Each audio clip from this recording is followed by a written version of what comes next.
Good morning, it's your boy Ron Big Black Garrett. Hey, I want to sort of come off my self-imposed hiatus to address a few things with the media, both local and national. You guys are responsible for that person that won't go to the doctor because you've terrified them with this whole COVID stuff. Hey, we're not talking about not protecting yourself, not doing the social distancing, all of the recommendations. We're not even arguing all that stuff. I don't even want to get into those debates. That's not what this is about. What this is about is how you report, how you're not being honest. You're not telling both sides of the story about how some of the numbers are ginned up, about how the doctors in the hospitals, they've changed the reporting requirements. The CDC, everything is related to COVID now. If you have a car wreck and then you die, but then later on you find out to have COVID, that number is being counted as if it's a COVID thing. Now, you may not like that, but that's what the truth has been. And but you guys won't report on that. All right. And now that's not to discount the numbers for totality, but it has, you guys are responsible to say, hey, some of the numbers are being faked. Also, there was never, let me repeat, there was never a flipping scenario that people were not going to catch the disease. So when you guys are reporting that the numbers are going to rise, they're going to rise. They're going to rise because it's a virus. It's just like the flu. Flu numbers rise. These numbers are going to rise because it's a flipping virus. So stop acting like you're surprised. Oh, the numbers are rising. They're rising for a couple of different reasons.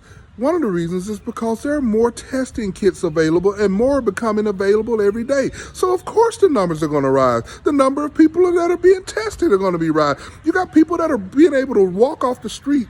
I can go get my own personal test today if I wanted to. Let me tell you, I probably already had COVID because I had some respiratory deal back in November. No one knew. The doctors tested me for flu, and I had all the symptoms of COVID at that time. We just didn't know. And I know a number of people in my building that had the same type of deal. So the numbers are going to rise. When we start doing the antibody testing more widespread, those numbers are going to rise. So quit acting like the numbers are not going to rise. The first thing, we always have the news people saying, facts, not fear. But then the first thing you do is say, well, the numbers have risen in this county, that county. That's fear tactics. I'm talking to WHNT, WAAY, WAF 48. You guys are who I love. I love my local, and Fox 54. I love my local news guys, but you guys are part of the problem too. Cut it out and report fairly.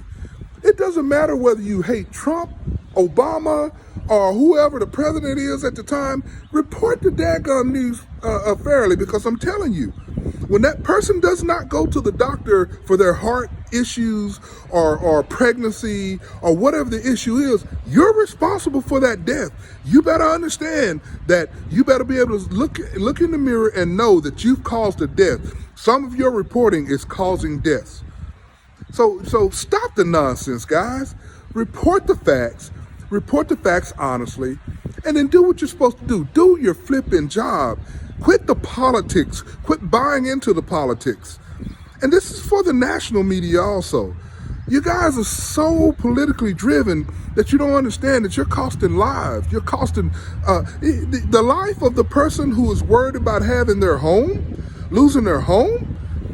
It's just as important as someone that dies of COVID. Person that lost their job, lost everything. Their mental health is bad because of a lack of a job. It's so easy for you, and I see this all the time on social media. The majority of the people who are castigating and vilifying people for wanting to go back to work are people who have income coming in. I don't know of anyone, and I have yet to see anyone, who doesn't have any income coming in, who's about to lose their house, about to lose their car, whose kids can't eat, who's complaining about going back to work. And like I said, going back to work and all this is neither here nor there. If you are a person who is that terrified, stay your butt at home. Stay at home. Let those people go out and try to at least make a living. And no one's ever said, like I said, if you're worried about whether the virus is spreading, the virus is going to be spread anyway. It's going to be spread. The whole intent of the social distancing and all these other things was to be able to take time to get the medical community ready for the influx of people. That it was never designed to stop the spread of the virus, because the virus is going to spread. It's going to do that. That's what viruses do. We have an example, the flu, every year. It's supposed to be able to help the medical community prepare for it. And I can't stress that enough. And I'm sick and tired of all you news organizations doing this stuff, and you do it all the time. I'm an amateur journalist. I write. I do all these other things. But when I write, if it's an opinion, I state it's my opinion. But you have, it's just as many, the Dr. Fauci's and Dr. Birx of the world, you have other doctors who disagree totally with them, who are just as credentialed as they are. The only difference is they don't have that national stamp on them. But you have doctors who fight these diseases every day. They fight the flu every year. Dr. Fauci hasn't even seen a patient for years. Yet he's the end all, what he says is law. That's a socialist utopia. I won't even get into that. And don't get me wrong, I respect the man, but that doesn't mean he knows everything.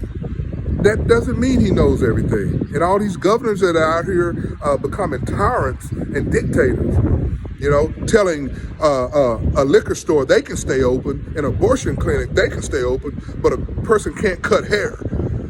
Home Depot, Lowe's can stay open. Nothing against none of these things.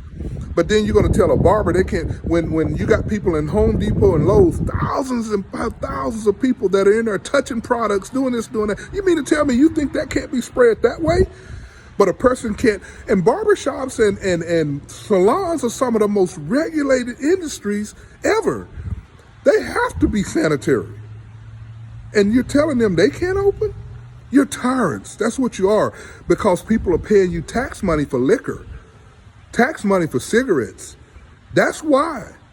And you won't be honest about it, and the news media won't be honest about it. You never hardly ever hear that story about tax revenue, which is why they're playing these arbitrary games with different businesses. And it's wrong. It's wrong. Governor Ivey is wrong. All you other governors and all that. If you're picking and choosing the winners and the losers, you're a tyrant. You're no longer a leader. You're a tyrant. So that's my rant for today. Love it or leave it. I don't give a rip. I don't care. If you got something to say about it, come holler at your boy. I'm a grown flipping man. I'm going to do what I got to do. And I'm going to say what I want to say because I'm grown. And if you don't like it, tough. There ain't got to be no cussing and all that. I'm still a man of God. But I will tell you what you need to hear, or what I feel like it. And if you don't want to hear it, turn the channel. I love you anyway. Holler at your boy. Peace.